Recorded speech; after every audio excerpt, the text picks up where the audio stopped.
Ladies and gentlemen, welcome to Press Hour. It is not an overstatement to say that Cameroonians have a highly emotional or even spiritual attachment to sports in general and to football in particular. If you want to oppose or to test the veracity of this statement, organize an event and let the timing coincide with the moment the indomitable lions of Cameroon are engaged in a crucial encounter. Your children, your partner, your neighbors, and sometimes the whole town will not let you rest with shouts and sounds of trumpets, of whistles, of vuvuzelas at the game time. Football is an exciting game to some people and an opium to others. It has become a veritable source of power. Yes, one of the few globally leading soft powers. The state of Cameroon is aware of this and continues to look for solutions to the country's football that for 16 years has trodden on a trajectory of turbulence. For better performance and results, the Presidency of the Republic has subsidized the management of the national MTN Elite 1 and Elite 2 clubs with 560 million CFA francs for the 2024-2025 sporting season. How will such direct funding of football clubs affect their performance and the already tinted image of the game in our country? That is our focus on Press Hour today. I am Kilian Dantifon in Yaoundé.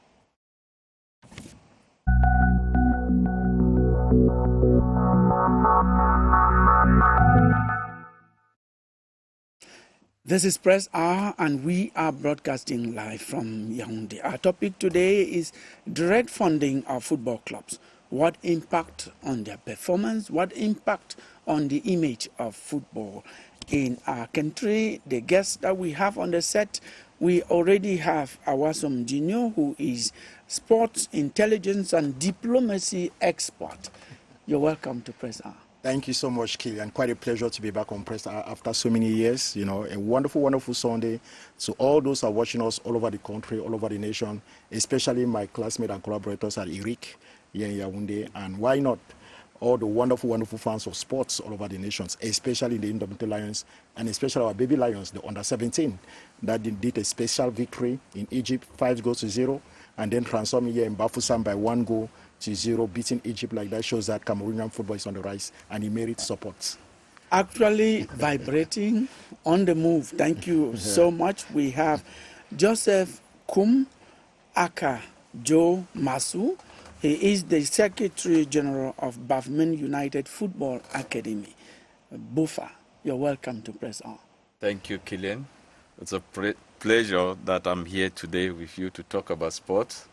And I want to thank the founder and the owner of BUFA, the paramount fund of Bafmen, Mr. Fondecham Maxwell Chefoin II, who has been the life wire of football in Bafmen Football Academy.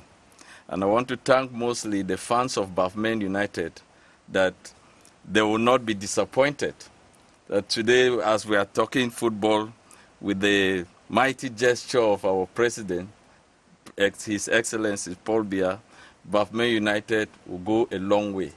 A long way indeed, and from the text that we're going to be talking about, Bafmen, like all the other clubs, yours is an academy, will get the funding, the subsidy directly from the Ministry of Finance. For the first time, we're having this, and that's why we are talking about this on Press Hour. Now, Bafmen, I said club, but here, the official appellation is academy. What do you mean by an academy? Yeah. Not a club like others? It's what not. Is academic about it? Thank you, Kilian. An academic is like a nursing ground for players and future players. In Bafmen, football Bafmen Academy, you have the juniors, the minors, like all the categories that FECAFOOT is demanding that an academy should have. Okay. And all these categories has been affiliated just because of the social upheavals that we cannot use all of them.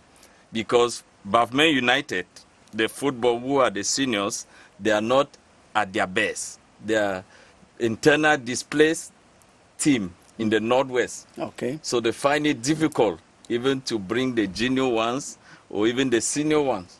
Well, we hope that more with these subsidies, you're going to find fertile ground to bring them together. Our own Francis Jumani, who is a journalist, he is a sports consultant. Francis, it's a while. I've not heard you on Press Hour. Good morning, Kilian. It's really a while. I think almost 2 years. The last time we were here on set was on the eve of the Africa Cup of Nations hosted by Cameroon. Yes. And I think after that I took a media break, and it's been very long. And it took Press Hour to pull me back from that media break. Yes, it's our pleasure to pull you back. We cannot fail to congratulate you. Give us your new position so that our viewers also know that you have a red feather on your cap.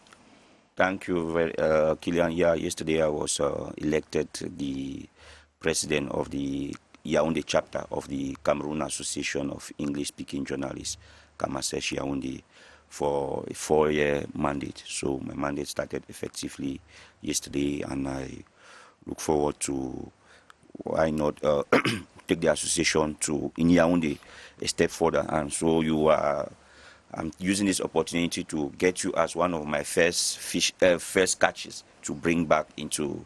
Yes, You are a member, or you were a member, or you're a runaway member. So I'm using this opportunity to tell you to come back.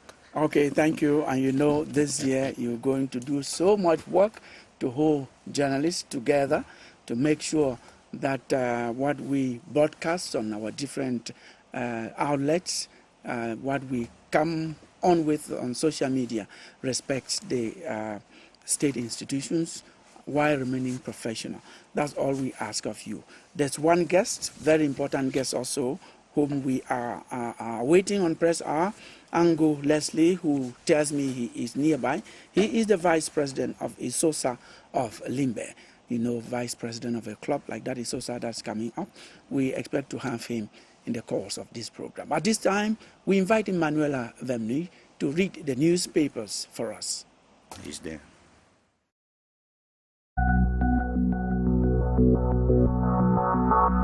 The outstanding performance of Cameroon's customs in 2024 becomes that one story running through most newspaper columns the week ending. Finance Boss launches 2025 World Custom Day activities in Garoua in the sun and scores Customs Department high for landmark achievement in 2024 in the horizon. Then commends Customs Department for exemplary performance in The Voice.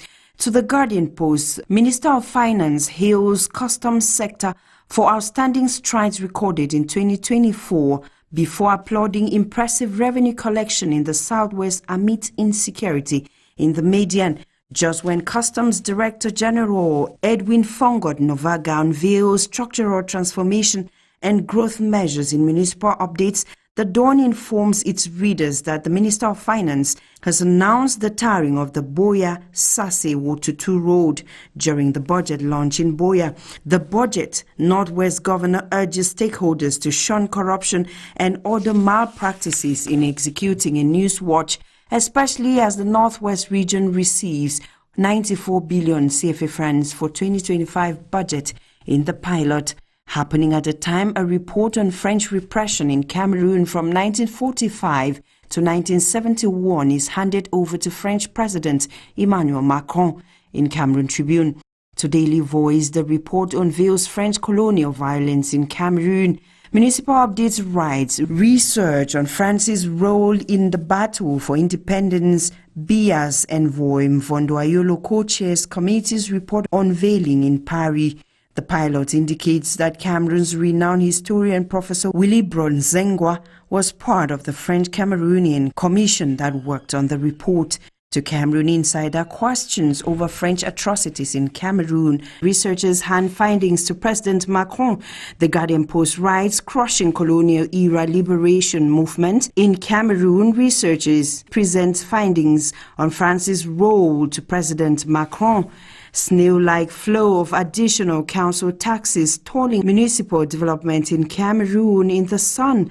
And immediately, mayors in the Northwest and Southwest demand increased funding to boost local development in municipal updates. But the interest of the Post is on government that boosts defense budget as Anglophone crisis enters 8th year. To Cameroon Tribune, the budget increase is for defense forces to be vigilant and protect the people and nation, thus 2025, an electoral year. The same paper announces negotiations within political parties towards naming those to represent the parties at the 2025 polls. Then Dr. Christopher Moyo profiles ideal president for Cameroon in the horizon before Eric Chinje rubbishes calls for another Biya mandate in the Guardian Post. The Post newspaper feeds its readers with news on President Biya, who denies receiving electoral code revision proposal from opposition, and in no time MRC stumbles in case against Elekam at the Constitutional Council. In municipal updates, yet MRC takes legal battle against Elekam to the appeal court in the Guardian Post. At the time, Elekam board members are reported on the field to boost registration in Cameroon Insider. Elekam board chair hails Northwest for leading voter registration in the Post.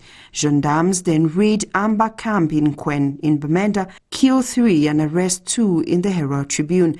Municipal updates on Earth's brutal reality of Amba atrocities in Bamenda. Just when Bimbia's slave trade market imbroglio continues in volcanic times as chiefs and locals denounce scheme to rob them of their heritage, the advocate simply presents historic Bimbia slave trade village as a corridor of no return, and as dust is yet to settle over the seeding of the site in the sun, Yaoundé is presented as a continental capital of shame in the Guardian Post, with refuse at every street corner and bad roads at the fore.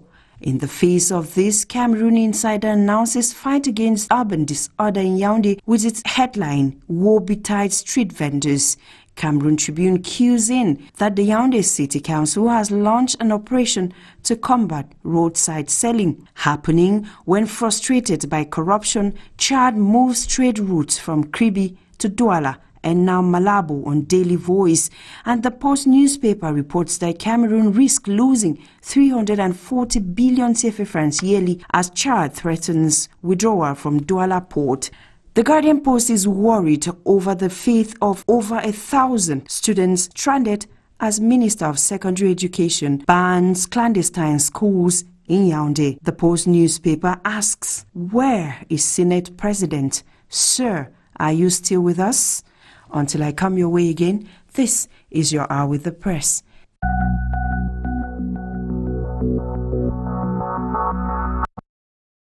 Thank you so much, Emanuela. We look forward to having you on Sunday next week, for another dose of Press Review. Thank you once again, ladies and gentlemen. This is Press Hour, and we are broadcasting live from Studio 4 of the CRTV Production Center in Balatu in Yaoundé. Our topic today, so much was said about politics, but there is soft power that we're going to talk about today. Sports, direct funding of football clubs. What impact on performance, what impact on the functioning of these clubs. And as I told you earlier, sports has become one of the leading powers. It's a soft power, but it can overturn the tides if you are not careful. That's why the presidency of the Republic decided to subsidize the functioning of the elite, MTN Elite 1 and MTN Elite 2 championship in Cameroon. I've invited the people I've introduced to you. The only one person I introduced that I'm going to introduce again, he was not here, is Mr. Angu Leslie, who is the Vice President of ESOSA of Limbe. You're welcome. You told me you were coming. I announced that you were on the way. You are right here. Welcome to Press Hour. Good afternoon, dear respected brothers. Good afternoon to the mass audience of the Press Hour, particularly, and CRTV in general. It's my pleasure to be on your platform. I hope that the little we share here will edify those who follow us and those who make decisions in the sports industry generally, and why not football particularly. Thank you so much for coming. I am going to call on Francis Jumani to read the text that we're talking about, signed by the President presidency of the Republic. Of course, the Secretary General, Minister of State at the presidency of the Republic, with instructions from the presidency of the Republic to the Minister of Finance to disburse 560 million CFA francs in subsidies to football clubs. Yes, Francis. No need for me reading, since you have just summarized it for, for the letter from the Minister of State, Secretary General at the Presidency, to the Minister of Sports and Physical Education, informing him of the putting at the disposal of to club of 560 million francs CFA to the accountant dispatched to attached to FECAFOOT, and requesting that the money be paid to the professional football clubs based on the listing that will be provided to account by FECAFOOT, and then ensuring that justifications are provided not later than 30 days after the payment. Yes, and then that's not all. I also expected you to tell me, because in the text we know what the money is meant for. What? Yes, the text, maybe I go a bit backward before I come back to the text. Since the creation of the Professional Football League in Cameroon in 2011, we know that government has been heavily involved in the financing of football. Government spends at least 910 million francs for financing of professional football. That is 350 million francs to FECAFOOT or the professional league before, to organize the championship, and then 560 million francs to pay the salaries of the players, of the various clubs, or to support the payment. Because if we go into the mathematics, we will see that clubs even spend cumulatively, clubs spend more than that. So that money is to support or assist clubs to pay the salaries of the players. Coming back to this year, there's been a lot of confusion on what this 560 million is meant. Is it FECAFOOT that's going to pay, or is it the government? But the letter is very clear. The memo from the Minister Secretary General at the Presidency is very clear. It's saying that the money will be paid to the various clubs based on the listing that FECAFOOT will have provided to the accountant. So FECAFOOT would provide a listing, and then... Yes, and I know that we have 33 clubs in MTN Elite 1 and 2 put together, 16 in MTN Elite 1, and 17 in MTN Elite 2. Yes, Awasum Junior. Do we expect to have a different listing from this? I think this should be the listing, just simply. Yeah, definitely. It's very important, because in terms of accountability in sports, it's very, very vital to, first of all, establish those that are in need and those that this money is destined to. Identify them, then establish the situation, and then provide now a list that will go to the accountant, you know, at finance, because that was addressed to finance, and the Minister of Sports came out later on to basically clarify that this money is expecting FECAFOOT to send in the list, and I'm sure FECAFOOT already has that. One point that my brother forgot to mention about the professional football, you know that professional football in Cameroon, first of all, was run by an external organ of FECAFOOT that had partnership. But now it's all established at FECAFOOT. So we are not talking about the Professional Football League of Cameroon anymore. Now we're talking about FECAFOOT. And in this type of situation, the government have that eye of transparency, or to make sure that this money gets to them. That's why that aspect of leaks is mentioned in the letter. And then another point that is very, very important is the fact that the Minister of Sports actually received president of clubs, of teams in Cameroon, to listen to their doleances, to see what is their problem, what is going on. And I'm very much certain that the Minister, Secretary General of the Presidency, after seeing the report, I'm sure that the head of state could only condole with them, because you know the importance of football in our country. And that's the result we have today. And I'm going to ask this question to the representatives of two football clubs here on the set. Mr. Angu Leslie, Vice President of ISOSA of Limbe, and to Joseph Kum Akajo Masu, who is the Secretary General of Bafmin United Football Academy. The two of you will answer the same question. Do you expect that the list be remade, or that the listing from FECAFOOT should just be that list that we already know that is stated in the text, 33, including maybe your own clubs? Or should there be another list from that 33? Yes, let me begin with you, Joe Masu. Okay, Killian, thank you. Already, I want to believe that that text has already been twisted, because FECAFOOT is now saying another thing to the clubs, that we need to bring in justification how money has been spent. That is our private money. We need to come and justify in order to get access to the president's subvention. So that one, to me, is no longer the text, because these are now strings that FECAFOOT is trying to shut down the clubs.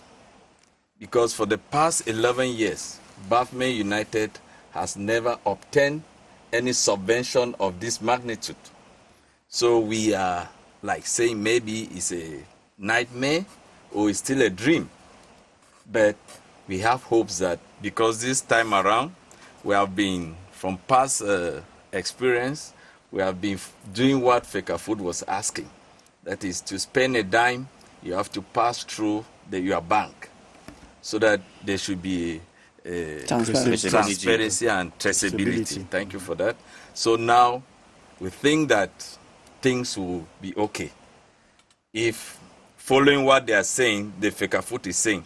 But on the other side of the question, left to us, we will follow what the text is stipulating, that the list of clubs should be sent directly, and then they pay basically on the list of clubs, because I'm afraid that other clubs might not meet up with the conditions that FECAFOOT is giving. Okay. Well, you're talking about money that you were spending, which was probably your own money. Exactly. Yes, but as you say, FECAFOOT asks for a process that will ensure transparency and traceability. And you have been doing that. Yes, we have been doing that. So why don't you just compile those documents that you've been following the instructions of the Cameroon Football Federation instructions? Why don't you just compile and then add to your file? Bafokeng United, as a team in the LA2, has already done that and deposited at the courier section at FECAFOOT. Very good. So you're just being afraid for nothing, that you may not be part of it. If there's something else, you can talk about it. No, from past experience is that they at FECAFOOT, we don't know if they are human beings or they are other extra persons. Because when you put a file like that, they will look for everything to turn it down and say you did not fulfill all the conditions. It's not only at this level of subvention, even to obtain licenses. Mm-hmm. So it's a whole lot of issues there. That is why it gives us that fear. But following what they asked recently, we are on the track and we have hopes. Okay, the other official of a club from Limbe. Now, are you also afraid, or you are confident that your file will sail through? Leslie? First of all, I really like the submission from my brother over there. And Killian, I must appreciate you for bringing Bafokeng and Isosa to this platform. We share a lot in common, to the extent that even our colors for home matches and away matches are the same, the green and white. We came through the same Interpol to Elite Tour together. We played the only final of the Interpol where the two finalists were called to the podium to lift the trophy together. We've been first and second since the start of the season in our pool. We lost together yesterday, surprise results. So the comic side out of it a bit. Since we came to elite competition, and I think it's the same thing with Bafokeng, when we emerged champions of the Interpol, we received 250,000 francs CFA from one of the lead sponsors of the Interpols. which was not necessarily Fecafoot money. And Bafmeng, as well as ISOSA, were told in a collective meeting that all proceeds that were raised from that competition, including gate-taking proceeds, were going to be put together and shared to us in due time. And during that juicy promise session, we were even encouraged and induced to pay gate takings for our fans when they come as a collection, hoping that at the end of it, the fallouts will be compiled and brought back to us. For that, do we really need a justification to have 2 years down the line? Maybe Bafmeng took theirs and they didn't tell us, but we've not seen. So, when you have a catalogue of similar events, it is only normal that a build-up to an experience of the past can give you the possibility of anticipating the same result like my brother Kum was raising earlier on. It is a very serious worry. In the past, many do not understand the genesis of this subvention issue. It is not some manna from heaven. It is a result of a procedure. If the panelists and yourself will permit me go down or go back to history. Yes, we need after that. the debacle World Cup because we need to understand what's happening. After the debacle World Cup of 2010 in South Africa, Africa's first ever FIFA World Cup, FIFA recommended to most football associations or football federations, as some call it, across the world, to set up a professional league management body, particularly to the African associations. The memo was made to the federations with directives that the federation had to take to their governments. And as a part of that process, there was an event organized in this republic, as well as in other countries of the world, what they call a Cameroon Football Congress. États généraux du And they had to carefully study the state of Cameroon football and make recommendations. Amongst those recommendations, there was the implementation of the FIFA regulation to set up a professional league management body. And that's how the LFPC, the famous LFPC of General Pierre Semenge, who had led Tonnerre Cadre Club to varied glory, was set up, and they ran football for the period in which they ran football. During that time, clubs even rejected the option of going professional because of some of the engagements of going professional, the obligation of salaries and the consequences at the level of FIFA when you don't pay salaries. Government took it on herself as part of government's dedication to develop football in this republic, plus the glory football was already giving us, to pay a portion of the salaries. Government said for second-tier competitions, they will pay 50,000 francs CFA, somewhere around the regions of $100. And for the top-tier competition, government engaged to pay 100,000 francs CFA. For each player in a month. That's how we got, and it's on the basis of that government calculated the amount to be given to each club in top-tier and in second-tier competition. That money was never Fecafoot money. It was money for professional footballers, but because these professional footballers were not civil servants, it couldn't go directly from government's coffers to the footballers' coffers. It has to go through the institution managing professional football. And it went through for years. And then something happened along the line, only God knows why, and the professional football was cocked. Not in the Samuel Eto'o era anyways, in the Seydou Mbonjoya era. It was cocked, and a temporary body was put in place. Samuel Eto'o has been in office for 3 years. You don't have it. Since it was cocked. When we run 3 years, are we still temporary? We're no longer temporary. So a temporary football body was set up, and I think that the temptation, when you look at this situation, the temptation you have is that deliberately the professional football body has been cocked and kept, so that the money that was meant to run professional football, it includes the 350 million francs CFA to rent stadiums and other expenses, pay match officials, match commissioners, and the rest, plus the 500+ million going to professional league. Instead of going to a professional body now, the body does not exist, so it's obliged to go through the football management body.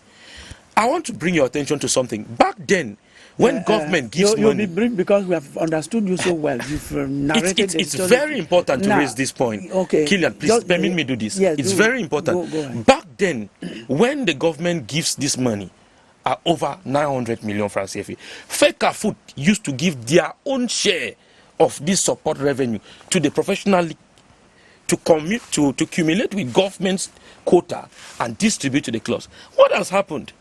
Then FECAFOOT never even gave conditions about her own money. What has happened that today, FECAFOOT is no longer giving even her own quota. Rather, another body is giving money with her own directives. And then there is another body that had to give, it's not giving, and wants to keep the money, and it's giving directives.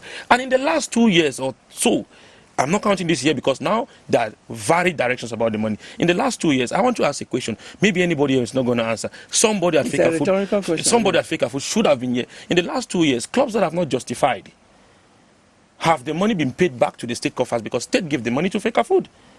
Bafmen and I came from the regional championship, and our sister came from the regional championship. We didn't have to justify anything to get the first revenue for a subvention. We didn't have to because we came from an amateur championship, and we've never gotten. This is the question. You are joining the Secretary General of Bafmen United Football Academy to say that asking for justification is a cloud in the process of disbursing the money. Loud and clear. Okay. Now, let me know, you've said it, let me know how much today a player in your clubs earn. Do you pay them? It's still to you. Yes, Killian, Joe the answer is definitely yes. Do you pay them? We pay them. Be careful, they are listening to you, and if you don't tell the truth, they will come up to the newspaper tomorrow and say you didn't say it. How much do you pay your players? We pay them. Before I come to that, I will salute the founder of football, Bafmen Football Academy. That is my paramount fund, Fondecham II, because he remains the life wire of Bafmen United. Are you going wrong not to answer my question? I want to come to that. Paying players, as you asked, players, they don't have a common salary. Okay. They differ because, as you just said, we have players that are coming from the regional leagues, and we have players that are coming from the professional league. So their salaries are not the same. It's normal. It's normal. So your answer is yes, we do pay players. Because no player what will is pay. the least? What is the least and what's the highest? We need to be frank here. Yeah, following the directives that FECAFOOT is giving, which they are not giving the money for clubs to pay the money, we are respecting what they are giving. That the least player should earn, if it is, the minimum should be 75,000. Okay, and then the highest? The highest, it depends now on the player. If you are coming from... In your club, don't give details. In your club, how much does the highest paid person earn? 150,000. Wow, that is... What about your own club? Last season, we paid 5 of 6 months during the course of the season. The season lasted 6 months. We paid 5 of 6 months. We didn't pay the month of January because it was the month of break for the AFCON, and that is in the contract of the players. They only get paid when they commit themselves to the club's activities for at least half of a month. It's not camera works. SINAFOC even published a list of clubs that paid salaries, and ISOSA was one of the clubs that received pledges. For this season, we've paid just a month. And it's difficult for us to run like we did during the Interpost. In the Interpost, just to get promoted, we spent not less than 30 million. To run last year in the Elite, we didn't spend less than 80 million. And I'll tell you, forget about the glamour and everything people say on camera. We can't survive in the next 24 months in this configuration. We can't. It is the reason why we didn't pay salaries in the month of December. And that is I'm giving you the details. I must not put it in the set for is the reason why we didn't pay salaries in the month of December. But we found a way to make sure we contain the players. And we are hoping that this revenue from the state comes in as soon as possible so we can help to manage the situation within our players. However, when we don't pay salaries, we don't pay salaries, we give pay slips to the players to ensure that which has engagement that for this month that we've not paid. You have your pay slips and you wait for the money. Once money will come, we'll pay you. As a matter of fact, the day the government made the announcement, I read the same release in front of the players after the training. I said, now government has made the release. We're waiting for them. As soon as they give this money, we are going to pay you 1 month of the outstanding salary that we have with you. So we are 2 years into A-League and we owe in 1 month of salary.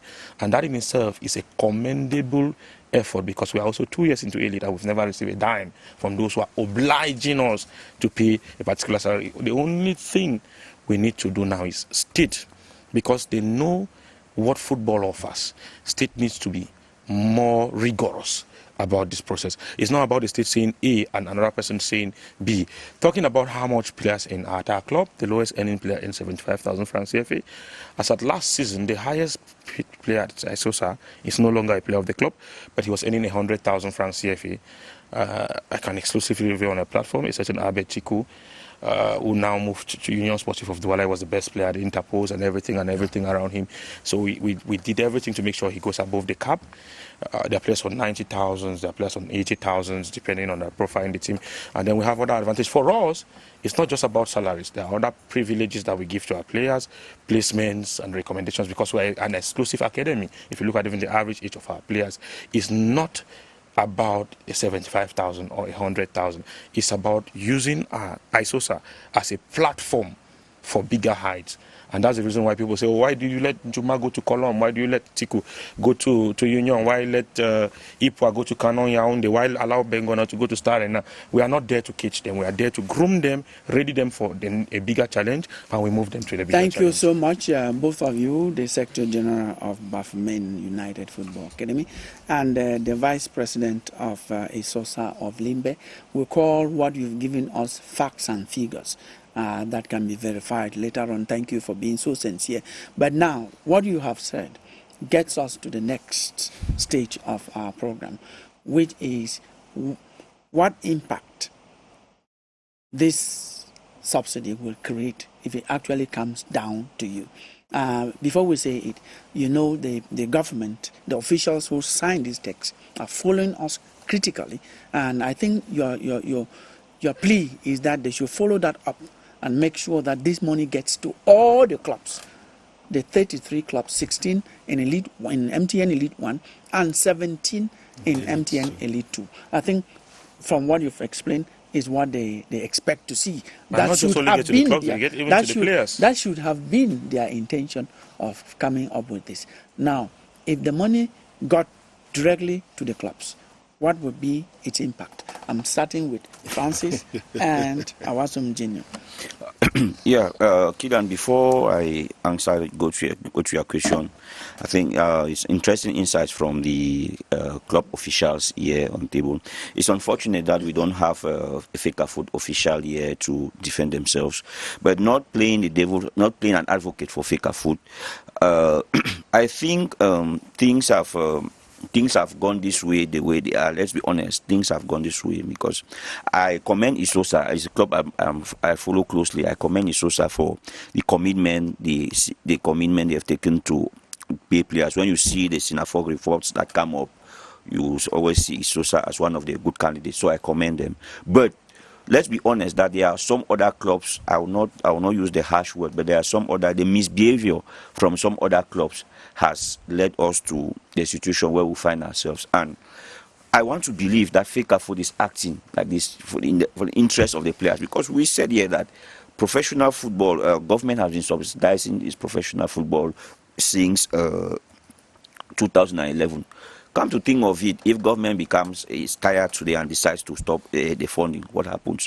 What has been in the past? We've seen players who are injured and then the club doesn't take care of them. We've seen players go for months without salaries and all the like. So now now the problem I have with the approach from it's a problem of approach from FECAFOOT, but the intention is good because it's to protect the players' interest. Let's see that the players live from their talent, from their art. But now, how do we approach it? That's the problem, because I think that they are going a bit confrontational with the clubs, which it will have been. To me, I think that it's something that it's something. It's strange to me in Cameroon, because when you see elsewhere, before the season starts, the football management body and the clubs, they sit together as partners. They discuss. They set up terms. Leslie, you are very familiar. Yeah. There are countries that before they decide the introduction of, say, the VAR, clubs and the body, they sit together. Together they take the decision that we are implementing VAR, or we are taking this decision. But in Cameroon, we realize that it's more of a top-bottom approach, and it's like father whipping the child. No, they are partners, and I think they need to sit together at the start of the season, and then they decide to they chart a way forward together and say, okay, this is what we want. The clubs that don't respect clubs that don't respect this is the sanction or whatsoever. For example, in France, I know that they are far advanced, but they have a management body they call DNCG that is in charge of looking at activities, the financial aspects of clubs, to ensure that you spend just within what you produce or within what you have. You don't go above your means, because if you go above your means, you go run into bankruptcy. That is what the PSR in England, the Profit and Sustainability rule, that ensures that. So if we can have that, if clubs can come together with FECAFOOT and set up a framework where they will see how they can regulate club spending, how the two can mutually work and see. But depriving clubs of their money because they haven't justified, it instead plunges those clubs into more problems. But if you give the clubs the money and you put up a framework that controls the club, that sees that the money is destined for what it was given, I think that we'll begin to get a solution to that. Because as Leslie asked, for the past 2 years, there are clubs that have not received money because they did not justify whatsoever. Where has that money gone to? Very good. You have made very good contribution, but you've not answered the question that I was going to ask you and Awasom Junior. You've spoken for some time. I will come back to you. The same question, since it was destined for two of you, we make variance a bit. What if this money actually got to the clubs? What impact will it create? Evidently, the issue here, thank you so much for that point. It's a very, very vital question. Why do I say that? Because you look at every works of it, you understand that in the context that are in, there need to be an arbitration. And that arbitration here is the government. And then you see the enacting of FECAFOOT and the Ministry of Sports. Now, coming back to the impact, the most important about the impact, let's say I was saying a few minutes ago, alleviate the situation of the athletes. Because it's on the roots, it's on the ground. The people that are governing sports and that are running football need that breath of fresh air. And evidently, this is really, really something good from the head of state to these teams, to these first Elite 1 clubs and Elite 2 clubs. Why am I saying this? If you see, Leslie said a few minutes ago that the importance of an academy, is not just to cage players. In governance, sports is considered geostrategic.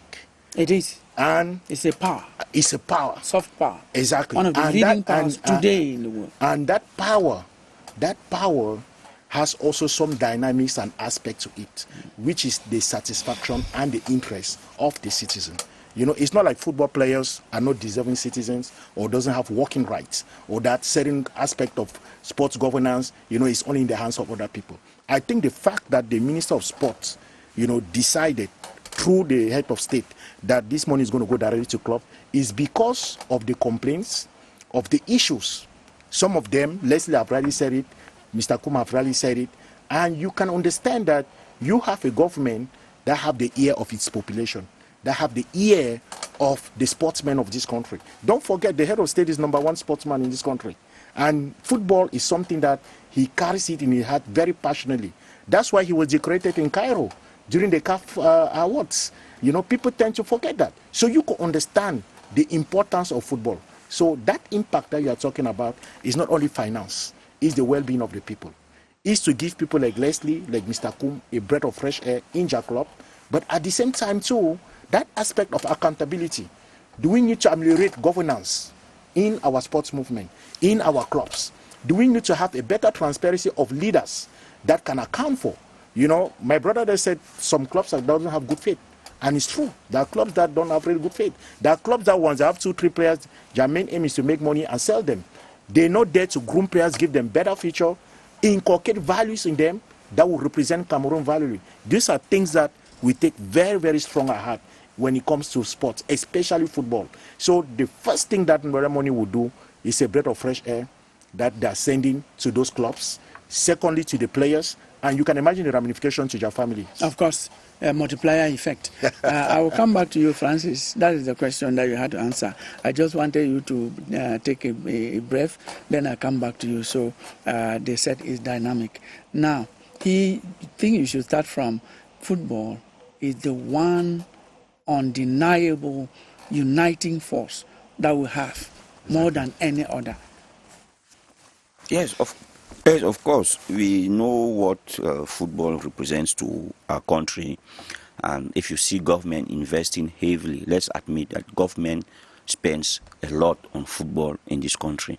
And because it knows the importance of football to Cameroonians. And so if government is investing this lot of money to come, the responsibility is from those who have the task to manage this money, to manage it better, because it's a livelihood for so many Cameroonians. There are players have families to feed. Exactly. And so when government gives that money, let's ensure that the money is destined to the players. And as I said, and I will continue to repeat it, let the club presidents and FECAFOOT, let they look for a way to see how this money can get to the players without what we have been seeing for the past 3 years. It's not good for the image of Cameroonian football. Maybe I will come back, if you give me the opportunity, if you have time, I will come back to my own view of football finance, government financing of football in Cameroon for now. Yes, the impact on your clubs. What will this mean to you? What will this money directly send to Bafokeng United Football Academy? If it came to you, what will you do with it? How important? What is the impact that you have? Thank you, Killian. As Junior has said there, if this money reaches our club, I bet you, behold, that team, the status would be changed. In terms of the players, in terms of infrastructure, because I say we are not only running the senior football team, it is an academy. Right to the least team, they will feel the impact. Given that football stands as the only unifying factor in Cameroon, in the world at large. No, it's not the only. It is one of the greatest. It's one of the great. Thank you for that word. It's one of the factors. They are the leading. Yes. So because the founder of Bafokeng United has changed a lot of mindsets in my community. Because this money now will go to groom more people that are vying to play football so that they can unplug their potentials. So that will be the impact. And then coming to our senior team, Bafokeng United, they will do more better than what they are doing today. So what appeal are you sending to the people who gave this money? That they should follow that up until it got to the source. Yes, source, to the target. Now let's be serious about this, because if you make a project and you don't monitor it, you don't evaluate it, it will not meant to be a project. So they should really sit up as they started some months ago to follow up. Because there has been a tussle from where the money is coming and where the money is going to. So they should really sit up and see that it has been channeled to the appropriate quarters. Yes. Leslie, what will this do? You've been spending so much. I have also heard so much about your club. When the ratings are done, I've seen that. I don't know how you managed to do that. There is so much about Isosa on the media. There's so much on their performance. So what if this money got to you? What more will you do that you're not doing? First of all, I'll give you an example. During the last Interpost, the Prime Minister, head of government, offered us 4 million francs CFA on the eve of the semi-finals as just a booster for the team. And when we beat Puma in the semi-finals of the Interposers, the game to qualify for the second-tier championship, we gave all of the 4 million francs CFA to the players. It was everyone on social media. All of the 4 million francs CFA. It was handed to the players. We had a squad of 26 players. Each player had 150,000, including those who did not make the match day squad. The head coach, I think, then had 300,000 from the money. And nothing was reserved for the administration. Not because the administration's got too much, but we know the importance of keeping the players happy. That singular gesture helped us contain and keep most of our players who were with us during that Interpose competition. And that's why I was working with one of the lead football promoters in the Central region, the owner of Tatspor Academy yesterday. Before even you say that, it is good you've mentioned this here. And I know you must have given a report to the Prime Minister who offered that. And you are telling him how judicious you use that money. I think the next time he's giving, he's going to double or triple that amount. Yes, go ahead. Hopefully. He's always kept his eyes on our activities. So he asked me yesterday, a certain Michel that he's in Center, what do you really do to your players? That even I asked I have 3 players who I saw who came from my academy. Even when I asked them to come to Yaoundé, they don't want to come back. They want to stay around the southwest. So if this money comes, or when this money comes, because it should not be if again, government has decreed it. When this money comes, the first people that are supposed to, that will feel the impact are the players. We've got commitments, like I was already mentioned on Saturday, the players and the technical staff and the other staff, because it's not just the technical staff. We've had commitments we've not met in the last 30 days with them, and for us, we don't feel comfortable interacting with them in that atmosphere because this is not our way. This is not our way. But ex nihilo nihil fit. We can't give. We've gotten to a point where we can't give what we don't have. So this breather coming from government for us, it means a lot. So we're anxiously waiting for it to come so that we can settle our players, settle our staff, and then it's obvious. Approximately, if past experience of the professional league, I don't know past experience of the present regime of ECAFOOT, but if past experience of the professional league is anything to go by, each club in the League 2 should get a minimum of 10, 11, 12 million francs CFA. So if we get all of this money, we'll not put 12 million on the table like the PM's money and give to all the players. We put according to their contractual engagement with the club. And we are sure that by the 30th of the month, like it used to be in the past. In fact, our first salary of Elite was paid in October 2023. It was paid on the 28th of October 2023 for the month of October. So we have that. We can continue that trend of paying salaries just after the end of the month, which will keep the players engaged and more motivated. And then it also encourage those who are coming through the ranks of the junior team to live that experience one day of having salaries paid to them. And obviously, it will groom more players in a better mindset for the different national teams of Cameroon. We had 2 of the players in the under-20 team in Congo. We had 2 in the intermediate team. But look at how our teams were booted out. If just Bafmeng and Apejes and Isosa and Dragon, for example, or Coton, are meeting these commitments. When they call players into the various national teams, they don't call from a particular extraction, from a particular club. When you bring together players from institutions where they are unhappy, they have families who are on their ears with obligations they've not met back at home. They cannot be performers. It affects the national team. Actually affects. And eventually, it affects the aggregate performance. That is the reason probably why in the last 2 years, no Cameroonian club has made it to the group stage of the CAF Champions League or Confederation Cup. And these are the players who are expected to receive money regularly. So I think state is not only looking at the player situation, but looking at even the impact on the national team when you invest in professional football. Thank you for that very incisive contribution. Yes, we have just 3 minutes left to go to the end of this program. Awasam Junior, your last word, the way out, if you like, the way forward. No, evidently, I think everything's been said here, and I'm very happy that the club executives that are present here had actually shed some light to edify some of our viewers. But what usually comes around is that issue of governance. Because here you have the state arbitrating, for the interests of its citizens and for the interests of the sports of football.